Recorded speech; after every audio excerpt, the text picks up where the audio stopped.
ensure that indeed ultimately we are able to eradicate load shedding. So I want to say that please accept our most sincere apology, the greatest level of humility. I want to say to the country that we regret this setback in the same manner that we regretted the setback that was registered on the 1st of February. But I think what is important is for us to share with you what is it, how we got here, and what is it that we are doing to ensure that we are able to address this, the load shedding problem. First is that we are guided by the Energy Action Plan that the President unveiled to the country, I think in July of 2022, which had got 5 outcomes rather. The number one outcome really was to ensure that we fix Eskom, and the reason why Eskom is indispensable to the resolution of the electricity crisis in the country is because of the installed fleet that it has. Essentially, over a period of time, Eskom has enjoyed that monopoly. So the quickest path out of load shedding is to ensure that we get Eskom right. And on the part of Eskom, what did the board do, led by Dr. Mteto, was to adopt the Generation Recovery Plan in March of 2023. And that Generation Recovery Plan plays front center the issue of us ensuring that we are able to invest resources in planned maintenance. And in the context of that Generation Recovery Plan, we then went to National Treasury to ask for additional fiscal support because Eskom was and continues to be in a very difficult financial position. We want to strengthen the balance sheet. Issues of cash flow and liquidity were a major concern. And we got that fiscal injection from National Treasury. And we were able to make the kind of investments that we have made in the installed fleet of Eskom to ensure that we are able to get to a stage where load shedding is behind us. So I want to say to the rest of the country that we suffered the setback on the 1st of February after over 300 days of consecutive supply of electricity in an uninterrupted fashion. And again, now we're coming back to you where we have another bout of load shedding, and now the intensity is much greater. I must say that even having said all of that, during this period we have been able to achieve 99% of electricity availability. Of course, we want to get to 100%, but understanding where we're coming from, I think 99% confirms the fact that the Energy Action Plan is in motion, and in particular the Generation Recovery indeed is on course to be able to deliver the kind of results that we desire. And of course, the fact that we have had such phenomenal performance over that period of time is just a validation of the decisions that we have taken. What about the Generation Recovery Plan? I did say that we are placing front center, if you like, investments on the installed fleet, making sure that we have these machines reliable. We know that as part of that, we had to up our maintenance. So we had to go to levels of maintenance that have not been recorded in the recent past history. And as I stand before you, in terms of that Generation Recovery Plan, our planned maintenance is sitting at 7,500. 7,500, significantly higher than the period, same period last year. And we have accepted that there are inherent risks in this decision that we are taking. A lot of you will ask, but why do you go aggressive? Why are you not a bit measured, conservative in your planned maintenance? We understand the following. We can be a bit conservative, but we are going to place a number of units at risk. And when they fail, I think the failure might be catastrophic and requiring us to take even significantly greater decisions for us to be able to protect the grid. So we said that over this financial year, that Generation Recovery Plan, the levels of maintenance, the aggression, calculated aggression, I must say, indicate is not reckless, and we must still maintain it. And we have accepted that there are inherent risks when you go this route. What are the inherent risks of going this route is that first, if there are outliers in relation to a major unit failing at the same time, then you'll have to initiate load shedding because you have undermined your ability to have sufficient headroom to be able to absorb the kind of cluster of units failing. As you remember the last time, the reason why we initiated that load shedding was because we lost the units, 3 units each at Matimba and Letabo, some of our best performing power stations. And of course, as a result of that, we had to initiate load shedding, and in that instance, the intention was to ensure that we were able to recover our reserves, ensure that we were able to protect the grid going forward. The turnaround in that exercise was around 30 hours, and we were able to replenish, we were able to get some of the units back, and then we have seen the run that we have recorded so far. So that's an inherent risk, and that inherent risk again has materialized in this instance. We lost 5 generation units at Majuba.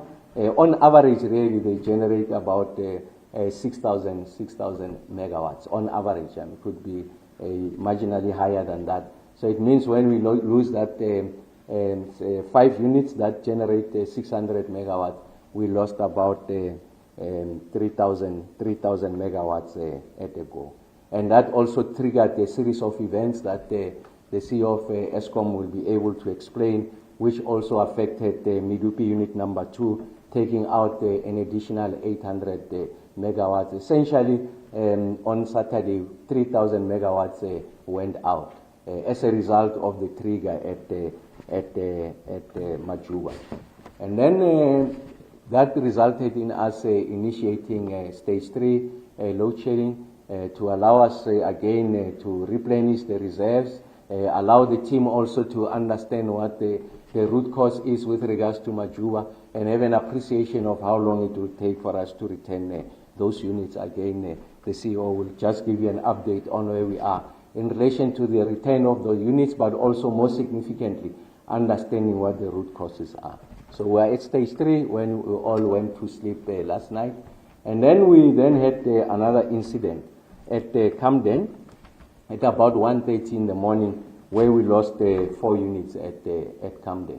Again, another outlier, and I think the CEO will take you into some degree of detail of what has happened in relation to Camden. So the constellation of that resulted in us upping the levels of, or the stage of load shedding from stage 3 to stage 6, and we'll share with you what the outlook looks like. We have been able to record some successes in relation to the return of the units, and we'll take you through what those successes are. So what's the point I'm making? Is that we are staying the course. We are staying the course in relation to the generation recovery plan, because that generation recovery plan is giving us the results that we desire, and we have accepted that there are going to be setbacks. But as I've said before, consistently, when I stood before the nation to give you an update in relation to the performance of the grid, I make the point, short-term pain, long-term gain. We can't postpone this maintenance of these assets. And that's why we are able to allocate this capital that we have received from National Treasury to ensure that we do the necessary maintenance, so that when we stand before you, and I say to the rest of the country that load shedding is behind us, we have ended load shedding, indeed I'm able to speak with a degree of confidence. And that's why I have not been able to make that absolute statement, because we have accepted that there are inherent risks in relation to the strategy that we have taken. And that inherent risk is when there's a cluster of units that gets to fail. Although those are outliers, highly unlikely, when they materialize, they are going to force our hand and ensure that we do something extraordinary to protect the grid, including load shedding, and that's where we add in relation to the current situation. And then we also took a decision as part of ensuring that we're getting into an area, a domain where load shedding is behind us, we are able to support the South African economy. We said we are not going to do shortcuts in relation to our obligations to the environment. Remember that we had lost the main stake at Kusile, and as a result of that, I approached my counterpart, the Minister of Environment and Fisheries, to say that we're asking for a dispensation, a temporary dispensation that will allow us until March of 2025 an opportunity to continue to draw from that installed capacity of the 3 units at Kusile, each taking 800 megawatts, so that's 2,400 megawatts. And I said that please give us a dispensation that allow us an opportunity to have temporary stacks as we were fixing the main stack. And that approval was given. On the back of that approval, like I said, the expectation is that we must be able to keep to our promise of ensuring that they were relinquishing the temporary stacks. We go back to the main stack. Remember, the key issue there is to ensure that we are able to reduce the degradation to the air quality in the area of Kosile, and which has got the impacts on the communities in that area. We have started that exercise. We removed from the temporary stack unit number 3, took a bit of time as we're then connecting it to the main stack. Again, on Saturday, the Saturday before yesterday, we took out the unit number 2, that's 800 megawatts. We took it out from the temporary stack, we are going to connect it to the main stack. So it means that in addition to the 3,800 that we lost from Majuba and Midupi, and also what we lost at Camden in the early hours of this morning, there's that 800 megawatts that out of our own planning was taken out to ensure that we keep to our obligation in relation to the environment. And then the second intervention we had made in our quest to ensure that we are able to meet the licensing requirement associated with the life extension of Kubek unit number 1. We had, as a compliance issue, we had to take out Kubek to ensure that it gets to be refueled. Again, Kubek was taken out during the past week, so 980 megawatts. So if you put Kubek and Kusile, essentially we took out 1,600 megawatts really, in addition to the 3,800 megawatts that we have lost. So the point I'm making is that as part of this journey to ensure that we eliminate load shedding, we are going to ensure that we keep to our obligations in relation to the environment, we keep our obligations in relation to compliance as far as Kubek is concerned, so that which the national nuclear regulator has put before us gets to be met, and we are able to give confidence to the country that indeed we are moving in the right direction. And I want to say the following also, because I've had a number of inquiries, and ordinarily people will be calling, suggesting that there could be some underhand activity in relation to what is confronting us. I want to say to the rest of the country, the evidence that is before us is that this is a technical issue, and we are going to explain it. I'm making this point because we must not find any reason to manufacture explanations of why we are at stage 6 and point fingers somewhere else. We are the ones who bear the responsibility, and we are the ones who are going to illustrate to you how we are going to get out of this very difficult position. And I'm confident that by the end of the week, we should be out of this difficult situation. And of course, the CEO will also take you through what are the megawatts that we are expecting today, we are expecting tomorrow, the outlook going forward. We are confident we are going to go to conditions of normality. What are those conditions of normality by the end of the week is that there will not be load shedding. We would have gone through this wave, and of course, we go to what we want the country to get accustomed to being normal. And in fact, something called load shedding should be considered extremely abnormal. And that's why we're taking these extraordinary measures to share with you. So then, long and short of it, there is no sabotage on the basis of what is before us. We're able to explain what went wrong. And in fact, it's something that we are addressing, and we'll share with you and the rest of the country what are those measures that we are taking. What is also of some degree of comfort, that even in a difficult situation, there's some degree of comfort. The first thing I want to mention is that these incidents, as the CEO will share with you, are not related to the main plant. When I say the main plant, the actual generation capacity of the unit. These are related to the balance of plant failure. And I'm not suggesting that we have neglected that area. Of course, from time to time we experience these failures.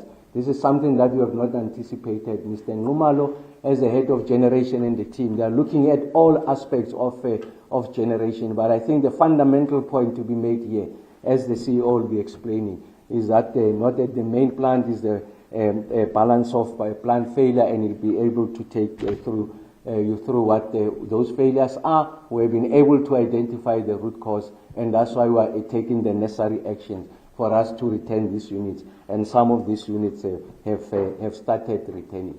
I want to say to the rest of the country that we'll continue to do everything possible, because we know that on account of National Treasury, the account of the Reserve Bank, and other reputable institutions globally, they've made the point that load shedding is a structural constraint to the South African economy.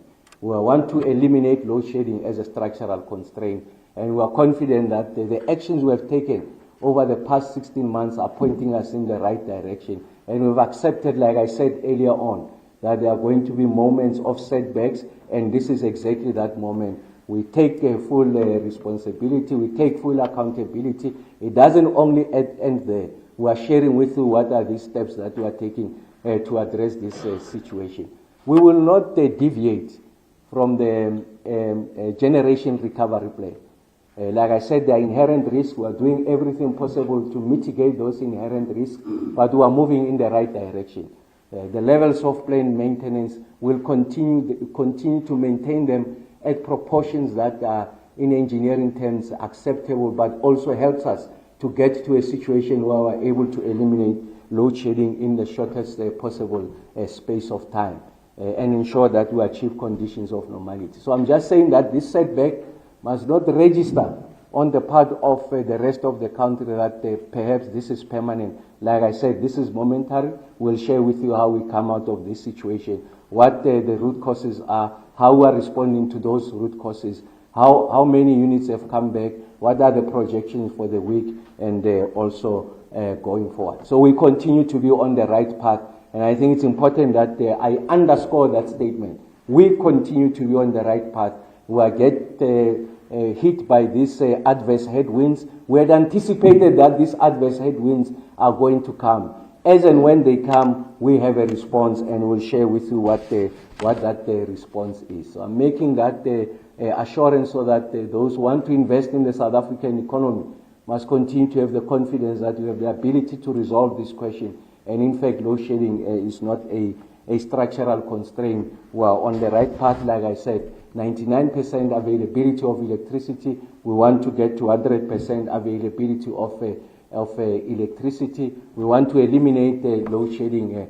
It's an experience that we're getting accustomed to. And like I said when I started, the agitation, the anger, and the disappointment that the country is registering, again communicates another message that the team of Eskom has been doing phenomenally well, and the country has gotten to a stage where they should be, that we shouldn't accept load shedding. And when we experience this, of course, great levels of disappointment, whether it's stage 1, stage 3, stage 6, we should be disappointed with load shedding. Of course, stage 6 just aggravates the situation because the amount of hours that people don't have electricity. We want to give you that assurance that we are responding to that, and we'll share with you what the steps we are taking. We have understood the root cause. We are taking the necessary actions. We are moving in the right direction. As I conclude, it is this segment of my contribution, is that at all material points, we will never make expedient decisions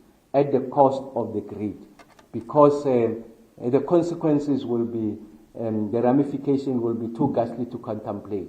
And that's why it is important that to the degree that we need to initiate load shedding, understanding fully well that is going to deliver a message of an entity and a ministry that essentially is dropping the ball, but we are making the point that we will not make expedient decisions. We'll make decisions that are in the interest of the grid, and in the long term in the interest of the South African economy. And I give you the assurance that that point I always make consistently. The end of load shedding is within touching distance.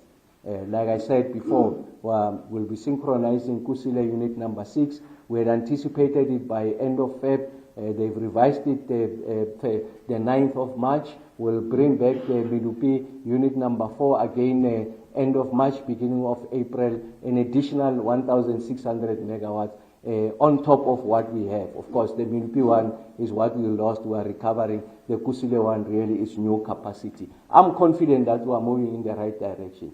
I want to say to the rest of the country, you are going through pain. We understand your anger. We feel your pain. We can hear your cries. We will resolve this problem. Like I said before, we are confident about that situation. Let me invite the Group CEO just to take you through the more technical detailed nuances around what happened in Majuba, what happened at Camden, how are we responding to that, what constitutes the outlook going forward, how are we dealing with the issues of balance of plant, because I've made the point that this is not at the main plant, it's not your turbines, it's not about boiler tube leaks associated with a particular generating unit, but it's a shared infrastructure I'll share with you and how we'll be responding to that, and how in the long term, as Mr. Ngumalo and the team have been doing, is to ensure that we don't have repeat incidents of this nature in other power stations. Camden, much older, will go back to these stations of the same age, understand if there's no similar risk of this happening. We'll do the same with the generation of coal-fired power stations that are Majuba or of the same design. The experience that we have encountered now as a result of the failure, it doesn't get to repeat itself. Some of the best lessons get to be learned out of failure, and that's something that we are going to address. So I want to give you the assurance that the focus is both the main plant, if you like, the balance of plant, so that we're able to address the entire complex of generation. I'm confident, like I said, by the end of the week, we'll be out of this, and Mr. Marokano will share with you that level of detail. Okay.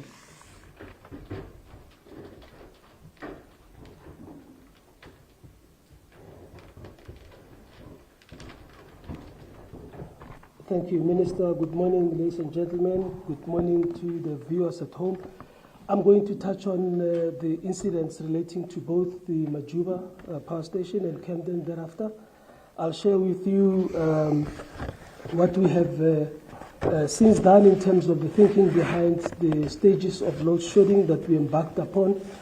I'll give you an update in terms of the recovery overnight as per the plans that we had when we reviewed the situation at 8 o'clock last evening, give you some update as at the assessment at 8 o'clock this morning, and hopefully give you a sense of where we are headed for the remainder of the day. Essentially, what really pushed us into the position that we found ourselves having to initiate load shedding at very short notice yesterday at 5:30 was the loss of multiple units at Majuba Power Station. This was occasioned by initially an overload on a transformer as a result of the startup of a unit that was coming out of a long-term outage, and that essentially started the domino effect of reticulation supply cutting to the rest of the units, and one by one those units gave in. It's essentially, as the Minister explains, more to do with the support of power to the compressors for both air systems in the units. We have understood the exact nature of how the event came about, and we are able to isolate it overnight and start addressing it. Of course, in the coming week, we'll be diving deeper into ensuring that from a system design perspective, we are able to contain such occurrences going forth. And we'll also assess where else the risk may be lying in our fleet. For Camden, we essentially had a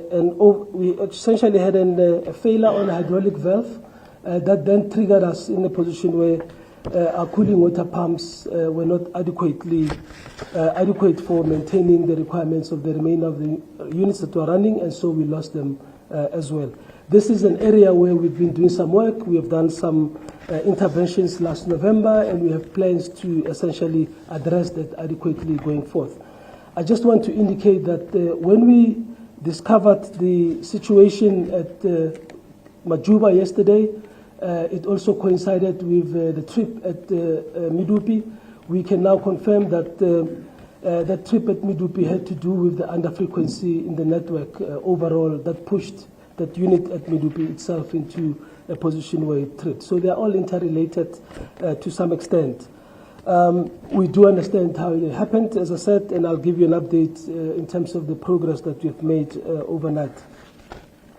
We had to take stage 3 load shedding to build and protect the demand and build the capacity for us to preserve the reserves, which we've been using quite extensively in the week. At 1 a.m., when the Camden situation unfolded, we had to escalate the level of load shedding because that meant that we had to run, we essentially were going to have to run the reserves much more harder. And that would have presented problems in terms of our recovery today and the recovery before the beginning of the week. Where are we now? Of the 10 units that we lost overnight, we have essentially returned about 6 units. In fact, as we're sitting here, another unit came through from Matimba. We've recovered just in excess of 3,200 megawatts or so of capacity overnight. We have 5 to 6 units that are planned to come back in operation during the course of today, and we'll take stock just after 8 o'clock this evening, after the evening peak. Our teams are very focused on retaining these units. We have done the risk assessments in terms of our readiness to be able to get them back as late as this morning, 8 o'clock, and we have sufficient requirements to bring them back online. Our focus is, as I said, maybe specifically at Majuba, where we lost these 5 units. We have already brought 2 of those units back by 6 o'clock this morning. 2 of those were back. Camden, where we lost units at 1 o'clock in the morning, 1 of them was already back by 6 o'clock this morning. We expect 2 more Majuba units in the course of today, and in the next day or so we should have all of the power station units that are available back in operation, and we'll proceed up to Tuesday to bring the rest of the Camden units back in operation. I need to emphasize that both Majuba and Camden are actually, both of them are stations that have done very well in terms of their overall generation recovery performance. Up to the point where the incident happened, Majuba was running on average at about 68% EAF and Camden at 61%. So you can see that the work that we have done in actually driving operational recovery of these units had substantially given us good results. These are mainstay stations, essentially in terms of our corner points, and what we're dealing with here are electrical and control systems issues that we'll attend to, and I'm quite happy that the teams overnight could essentially deal with the diagnostics and isolate the areas of concern that enabled us to bring the units back already in place. So what are we looking for towards the rest of the week? As the Minister indicates, we anticipate to get out of the stage by the end of the week. With the recovery pace that we are experiencing thus far and anticipate for the rest of the day, we should be able to take a view around stepping down from the level of the stage 6 load shedding by tomorrow. And we will, on the basis of the actual recovery itself, make a call, and the recovery of our reserves, make a call in terms of how we step down stepwise to a point where we have paused load shedding for the remainder of the week. So this week is very important. The first 3 days are quite crucial in our recovery program. We are encouraged by the overnight recovery. We are clear with the plans that needs to be delivered for the rest of today. We'll take stock this evening and do the assessments in terms of how we step down from that part. As I said, it's also important that as we recover units, we also build in margins for the recovery of the reserves, specifically the fuel at Ankerleg and also at the DISA and Avon APP OCGTs, and dealing with the rest of the water levels in the stations that are hydro schemes that we run. That's really where we are. Colleagues, our focus is really on getting the work. Our teams are hard at work. It's been a long night, but we're very grateful that, as always, they've come to the party, and everybody wants to see us getting out of the space. We continue to do our maintenance. It is at very high levels. It's the maintenance that we're doing now that allowed us to have very long runs throughout the intense period of demand in the winter.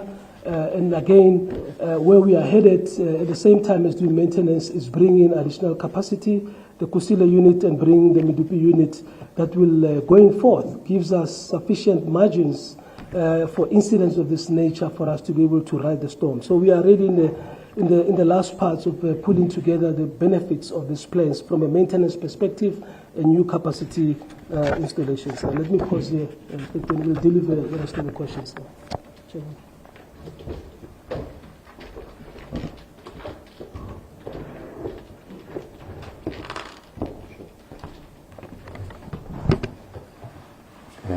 Thank you so much, Dan.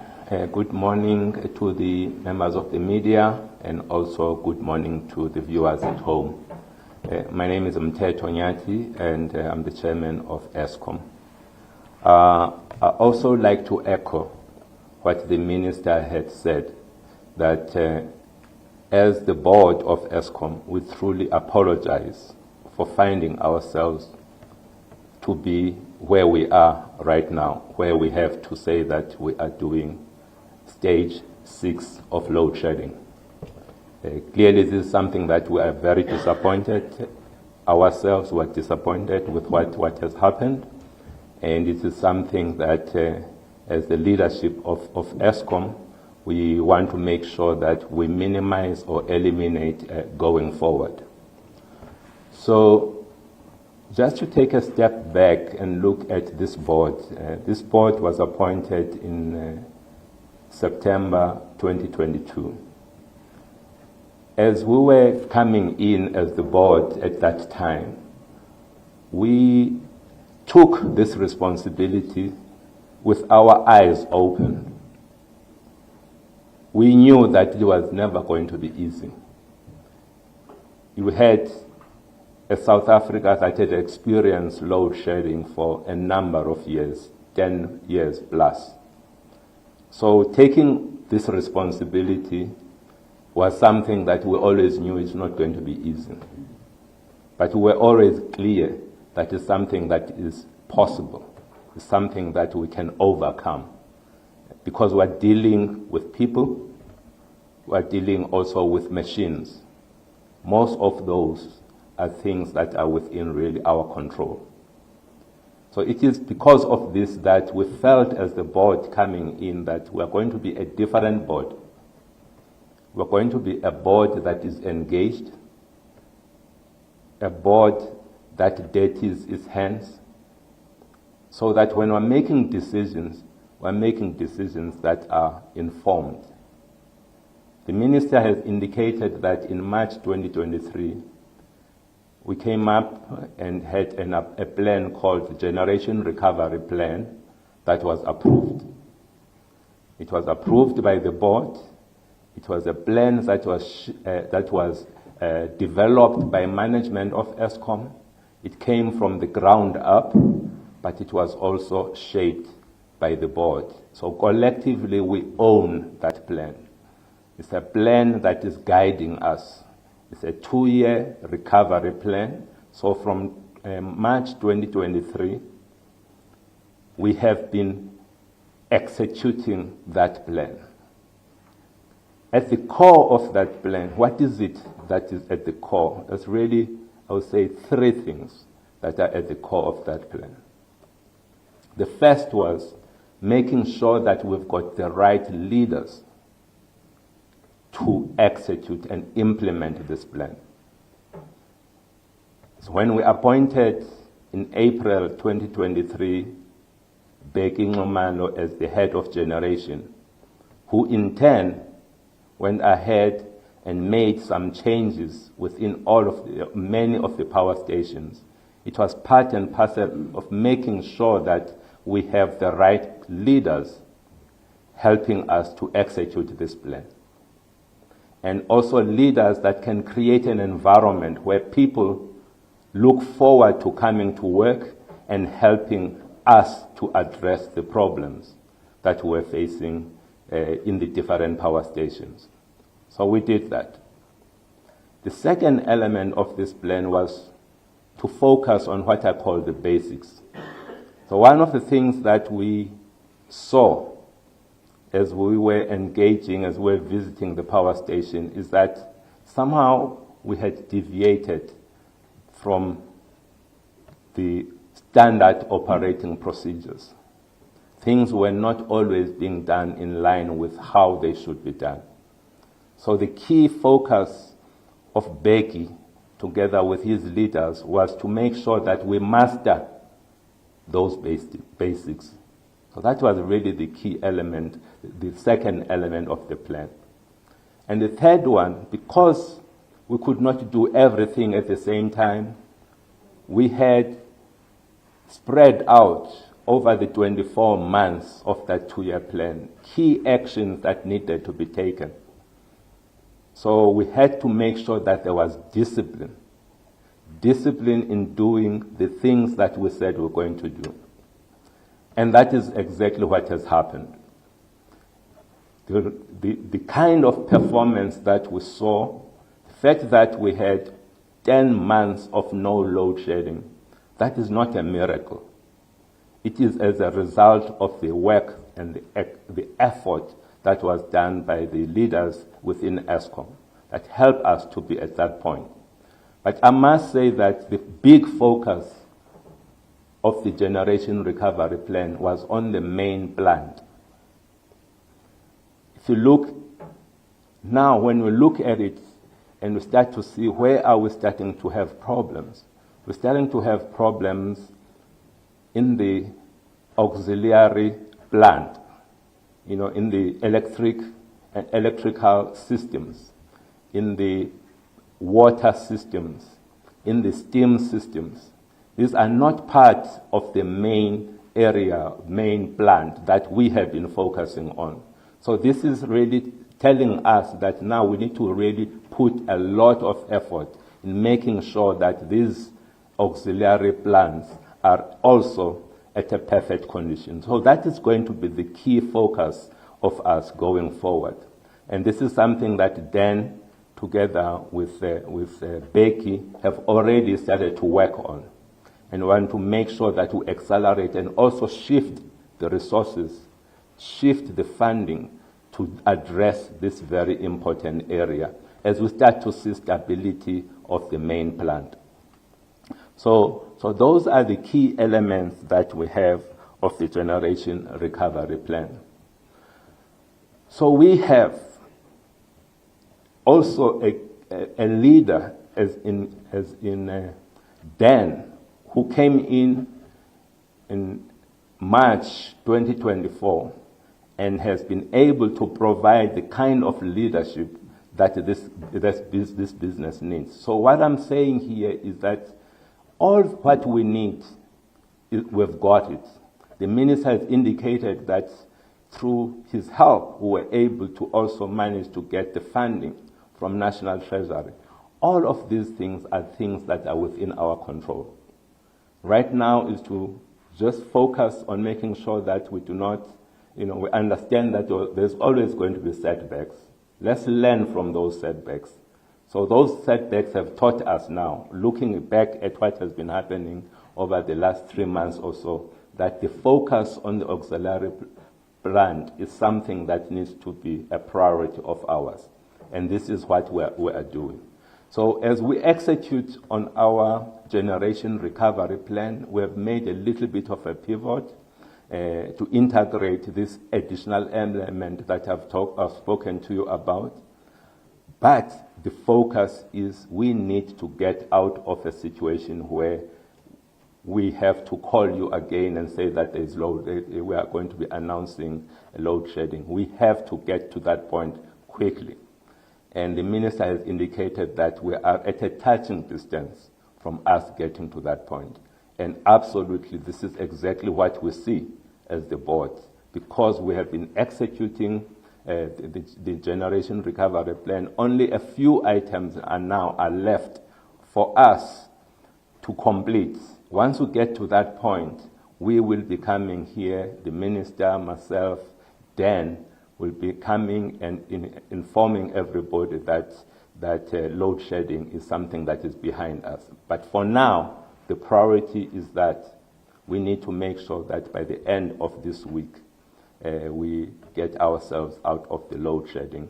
And that is what the team is focusing on, and that is our responsibility as the board to support them with whatever they need to get us to a point where we do not have load shedding by the end of the week. So with that, I'd like to also just hand back to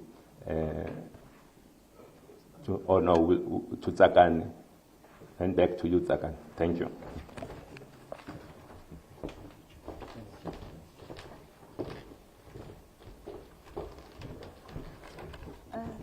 Thank you very much to the Minister and the leadership at Eskom in the compliments of Mr. Mthethonyati and Mr. Dan Marugane. And with that, colleagues, I think we are now prepared to take questions. The panel will be more than happy to provide you with clarity to any questions that you may have.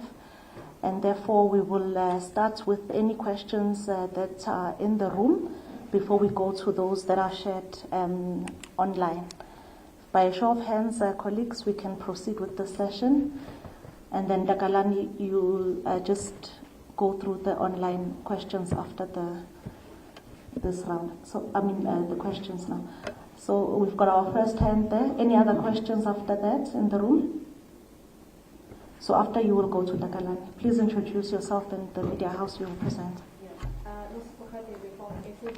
So just a clarity question in terms of getting out of the load shedding stage that we're in. So the expectation, what I'm getting is the expectation is we shouldn't get major reductions, but sort of a gradual reduction is what we can expect of load shedding. And then the other question is, in terms of then this load shedding setback, what does that mean for the savings that Eskom was making in terms of diesel savings, the usage of diesel? Does this have any sort of impact on that? Thank you. Takalani? Thank you, Tsakani. Apologies, we do not have the mics today, but I think I will be audible enough, colleagues. The first two questions that we have are coming from Chris Yellen from A Business Intelligence. The first one is, please can you advise whether Unit 1 has gone offline yet, and if not, when is it expected to go offline, and when it is scheduled to come back online again? The second question, please can you advise whether the return to service of the flue gas plant at Kusile units 1, 2, and 3, the placing into commercial service of Kusile unit 6, and the return to service of unit 4 is all on track without any further delays. And we have a question from Lithono from Fullview. The question is, the latest national electricity plan is financial and viable. Is it not time to withdraw it and replace it with a realistic plan based on open source modeling, and such should not emerge behind closed doors? And we have Helena from News 24. Please can you explain in more detail what happened at Majuba, and also how it triggered the Midupi outage? And could you also please provide details about the compliance issue that affected Ubek output this week? Thanks. Thanks, Takalani. From these questions, I think Mr. Nomad has got a lot to answer to. And I think there's one question that perhaps the CFO can respond to as well. Thanks.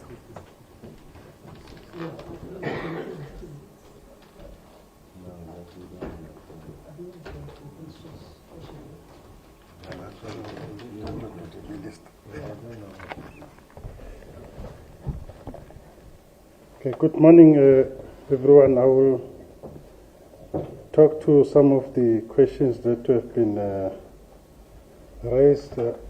Obviously, our first prize on diesel, Nosipo, is for us is to save diesel. So once we start running more on diesel, it shows that we are not in the right space. But obviously, before load shedding, that is also the cheaper option that we will go for. So diesel, we will use it in that context as well. So I think overall this year we are still on the savings positions compared to where we were last year.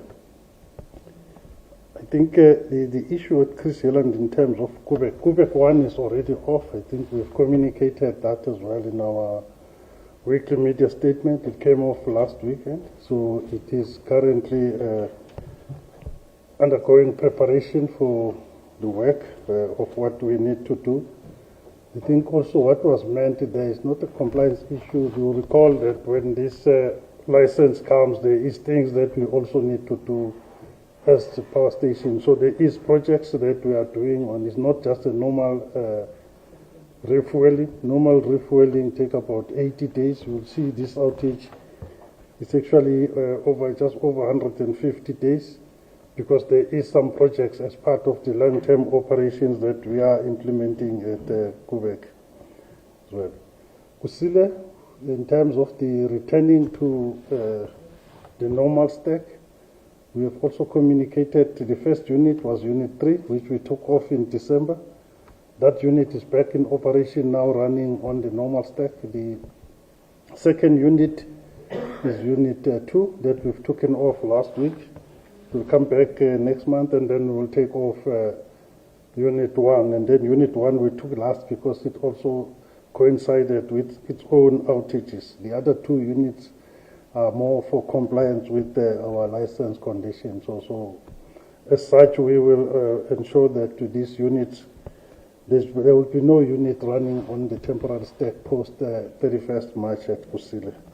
So that's a commitment we've made, and that's what also the minister and then we're talking to say we will not compromise on those ones, even if it's a tough calls that we have to make. Kusile Unit 6, we are at the final stages of commissioning. Obviously, there is a lot of the issues. The minister indicated that the current date now is about 8-9. So we are planning beginning of next month to run up the turbines for the first time. So we currently, and then obviously as we run these machines for the first time, there's issues, but the current plan shows us by the 9th of March we should be getting to full speed on that. Before that, then there's 5 days at 3,000 megawatts where we're doing the grid code compliance as well. So that is an intense test of the unit to make sure that it's grid compliance. So that will take about 5 days from the 4th of March. Before, we are also in progress there with a lot of work that is happening there. Still pushing for end of March by mid-April. Again, we are also in the commissioning of most of the plants, so the key plants we are still focusing to deal with that. Okay, the electricity plan, I will leave that one to the minister. I think I've covered the issue of gradual. I think the Group CE did indicate that we will make a call from tomorrow. Obviously, how it goes towards the end of the week, that's what we are aiming for. Obviously, how it would build down, but first is to deal with the stage 6. As the units are returning, then we'll meet again tonight and then early tomorrow morning, and then we'll make those calls as well. Yeah. The other question, I didn't get it for the energy viability. They also asked for a little bit more detail on the Majuba incident. Oh, okay. Okay. Yeah, let me talk to the Majuba incident. Like, I'm not too sure how details I can get, but just to give you the fact that in terms of the stations, you normally, in terms of the electrical reticulations, you will divide it into two. There's odd units, which is 1, 3, and 5, and then 2, 4, 6. Normally our 6 pack stations. So one of the 3 units between 1, 2, and 3 will supply all the auxiliaries of the stations. So through the other ports, because we normally say the units supply themselves, but one of them need to supply the rest of the auxiliaries or half of the auxiliaries of the station. So in this case, Unit 1 was supplying itself, and then it's also supplying all the other auxiliaries, including those of Unit 5. And that's the unit that was being commissioned Unit 5. When we started the motors, obviously these are big motors.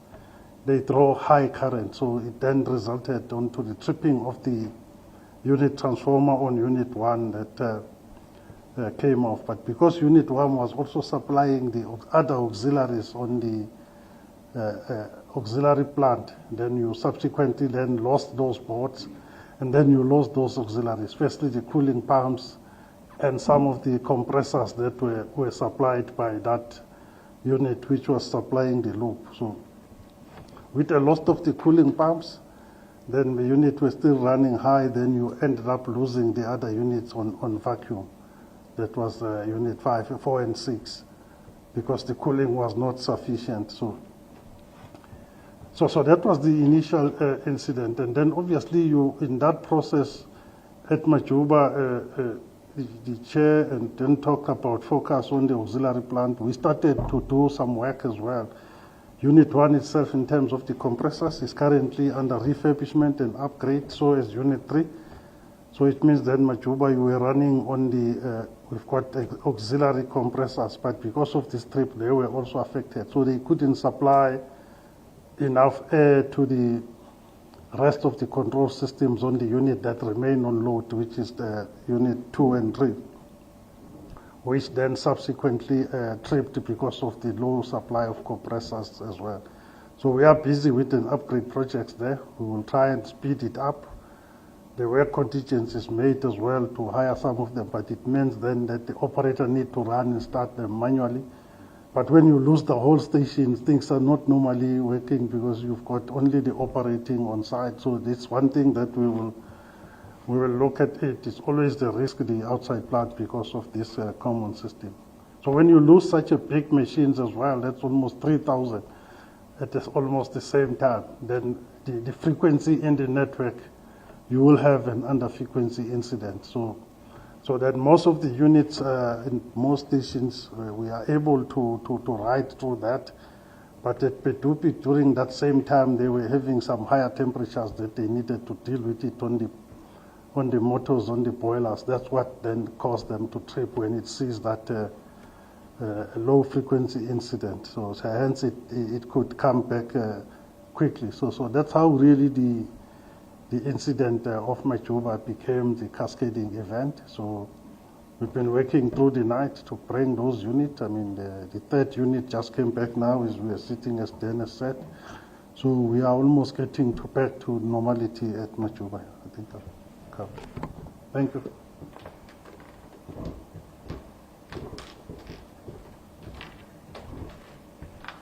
Just the question on what they refer to as a national electricity plan. I'm not familiar with the plan. I make the assumption that the question really is around the IRP, the integrated resource plan, which articulate an overarching, if you like, strategy on how we're going to support the electricity demand in the country. That process was not done behind closed doors. It was a democratic program rather. It was in the public domain for a period of over a year, and I've in fact extended that as a minister and asked that we have engagements with those who have made substantive contributions, critiques in relation to the original IRP, the draft that went out for public consultation. So we overextended ourselves, and as I speak to you now, it's at NETLEC to get input from the partners, being business, labor, and community. And once it's done at the NETLEC, it then goes to cabinet for approval, and then from there it becomes a public document. That's the only plan I can think of. The integrated energy plan, I'd made the point before that it's something that we're still working on. Of course, ideally we should have started with an integrated energy plan anchored by the IRP, the gas master plan, the liquid fuels master plan, but we started it the other way. We don't think there's a harm in that. It's a dynamic process. So the gas master plan again is going through a process of consultations, and there we think that there could be substantive revisions. and the liquid fuels master plan is a plan that is driven by Minister Mantashe, and I think that at the right time he'll make that announcement public on how far the process is. But I must say that on all of these plans that are within our domain rather, they are subjected to public consultation. I did make the point when I started that it's important that we were able to subject this plan to a more robust, substantive and thoroughgoing engagement, because we can only benefit from the critique and the multiplicity of views of people who want to make contributions. And we have seen with the IRP, at least that version that has gone to NetLeg, that those contributions were particularly helpful on areas that we had understated, areas that they did not receive full attention.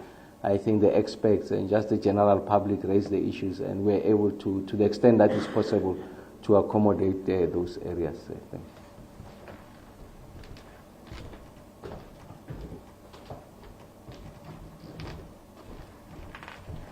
Thank you very much to the Minister and Mr. Ngumalo for the clarity. Colleagues, in the interest of public interest, we'll take another round of questions. This will be our final round of questions. So are there any follow-ups and any further questions online? There is a hand there. Any other hands in the room before we go to Takalani? So there's just one. Takalani, please, you'll follow the lady with the online questions. Can I go? Yes, please. George Summers from Pipeline. It's slightly off topic, but not really, especially in the light of the stage 6 load shedding. I've got two questions. The one is, will South African consumers be paying more for electricity with the change over to some of these tariffs and some of those fixed costs? And the other thing is that the solar guys are getting very hot under the collar about the registration costs and some of the new fixed costs that they are having to cough up for going forward. And can we please get a response from Eskom about that? Thanks. Thank you. Takalani? No, thanks, Sagan. The last three questions from online, one is coming from Chris Evan, and the question is, this advice on how many units went down and what total megawatts was lost at Comden, was the whole station lost? And the following question is from Helmo Cruz from Independent Media. And the question is, please explain what the frequency problem was. I'm not sure, because it didn't make a reference to anything, but that was just a question in brief. And the last question is again coming from Chris Eland. The question is it possible for the minister to give residents and businesses in Johannesburg an indication of the outcome of the Sanedi report and the way forward in respect of the billing dispute between Eskom Distribution, City Power, and the City of Johannesburg? Thank you. Thank you, Takalani. I think we will start. I don't know if the CFO will be able to. Okay.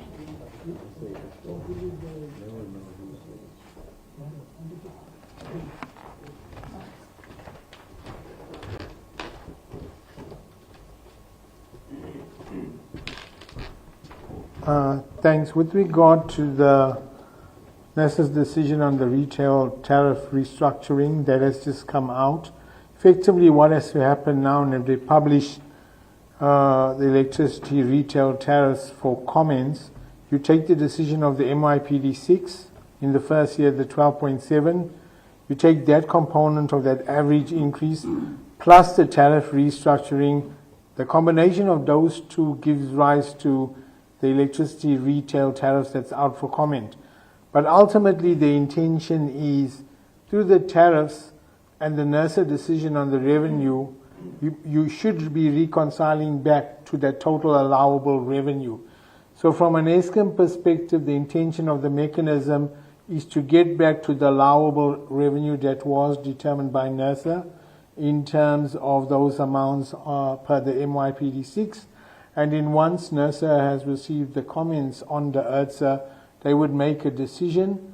The intention is to have that decision early in March, so to enable us to the Minister to table in Parliament by the 15th of March.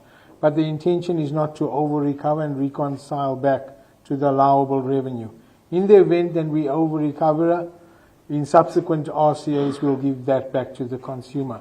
But I think the message is also clear. As we changing the industry, it's important that the tariffs do reflect the changes in the industry, which also requires elements of fixed charges to be introduced into our tariff restructuring mechanisms. Thanks.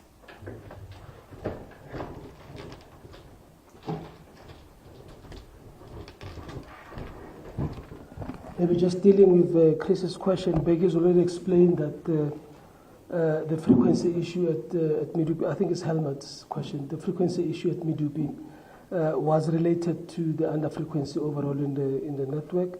And because that unit at Medupi was already running some high temperatures, it got pushed over its upper limit trips. Again, we've understood that, and that's since been corrected.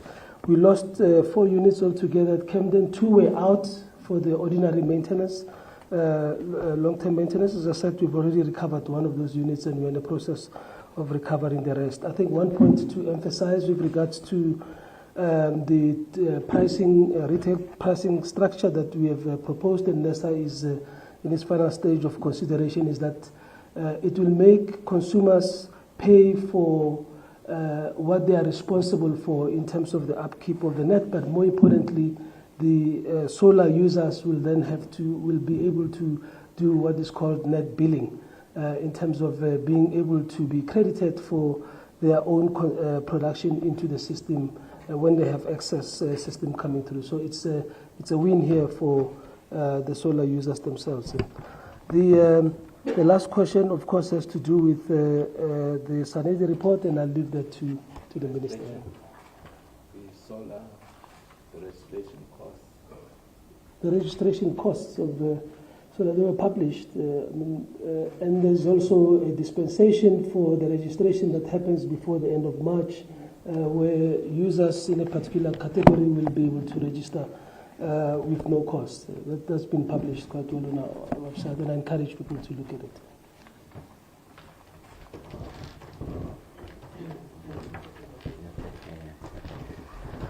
No, Chris, on the SANEDI, you are absolutely correct. I think maybe just a bit of context, and you do share that context in your question, is that we had initiated this discussion out of, or rather this process out of an impasse between Eskom and Johannesburg, and that impasse had to do with the billing.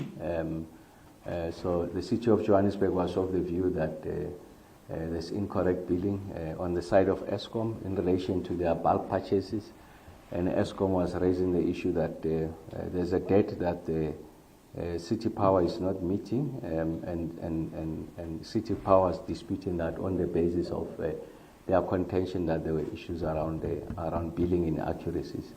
Then we agreed on a process to be adjudicated by a neutral player, and that neutral player is SANEDI, one of the SOEs outfits within the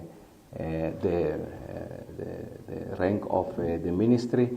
They have run that process, Chris. I must say that it was robust, and it also revealed other significant areas of attention, which areas I was of the view that needed to be socialized with both Eskom and City Power.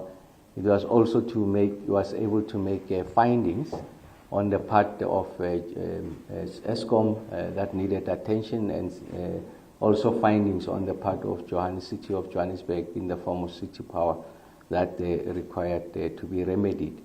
And then on the back of that, the parties then going back to SANEDI and say this is how they propose to deal with the matter. So it's taken us significantly more than the 2 weeks that we had suggested for ourselves or set for ourselves. Now it's close to 3 months, and I was making the point that it was 3 months well spent because some of these issues are transversal, and I think that it gives us an opportunity to ensure that even before other municipalities or Eskom gets to dispute or raise these issues in the public domain, now on the basis of this report we have been able to anticipate them and we are finding ways of addressing them. But going back to Johannesburg, I must say that they've been trying all their best to keep up with the current account. And of course, that report has been made available to them. The technical teams have been meeting.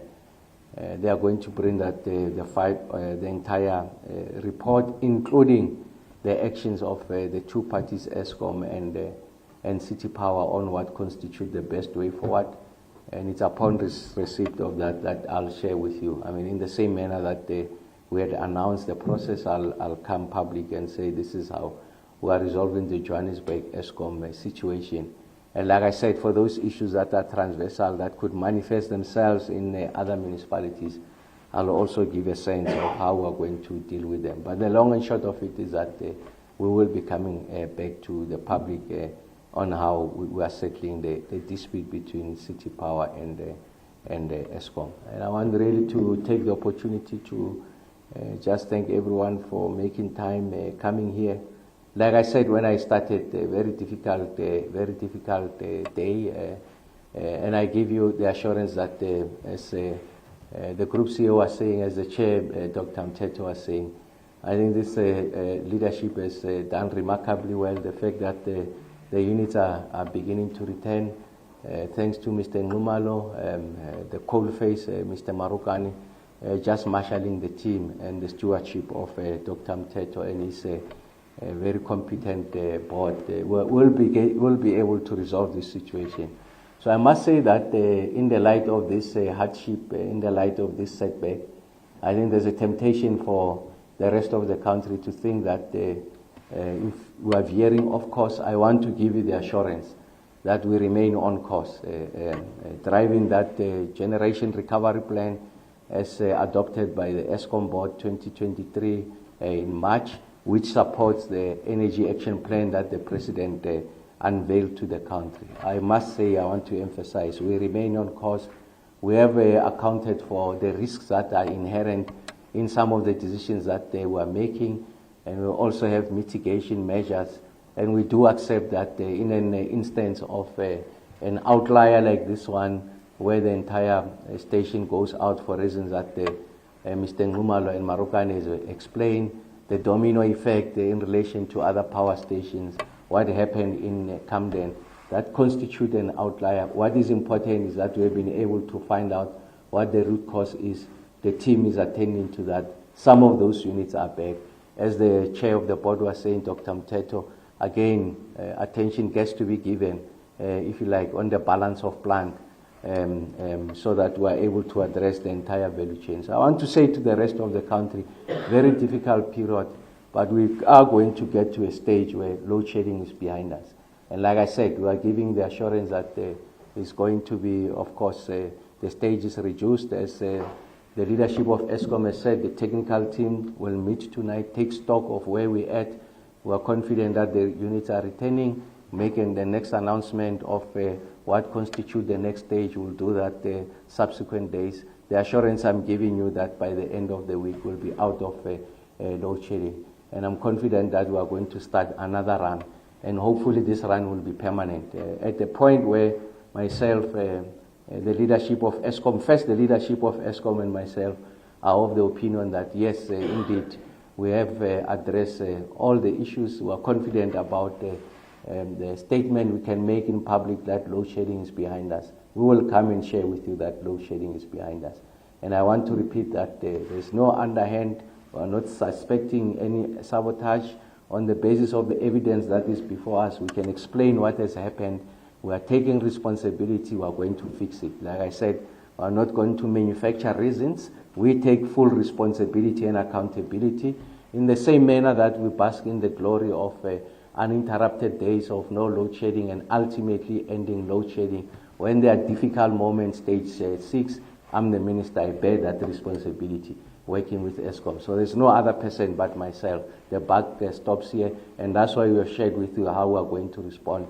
We have accepted that there will be these setbacks, and we'll do everything possible to address them. As I conclude, I want to repeat, load shedding is within touching distance. Watch this space, we'll come back to you and share with you these interventions, essentially the efficacy of the generation recovery plan, that all the risks that we can think of have been attended to, new generation capacity, will make that public. For now, we are starting, once we end the week and the load shedding is gone, we're starting on another run, and hopefully this is the final run. And load shedding, we'll speak of load shedding in historic terms, an account of what once went wrong, and in fact this country has been able to correct it. And to those who are looking to invest in the country, I must say it's a setback. The investments are much needed. Myself and Eskom, the chair, will announce the next generation of new generation capacity. Private sector is coming on stream. I think we're in good space. As the SONA would have said, Show Minister Godongwani, when he retables the budget, take stock of this. It's important to support the budget that the minister will be announcing, because with the structural constraint, the ambition of 3% plus GDP growth during the term will not be possible. So we understand our responsibility. We will not cut corners, will not be expedient, will not mask any challenges, will come out and share with you what these challenges are, as is the case now, but most importantly, share with you how we're going to get out of this very difficult situation, a setback, unacceptable. We understand your anger, your disappointment, your grievance. We will resolve this. That's the assurance I want to give you. Thank you very much for attending. And thanks once more to members of the media for making it public for us, possible rather, for us to convey this message. Wish you a lovely Sunday and a blessed week ahead. Thank you.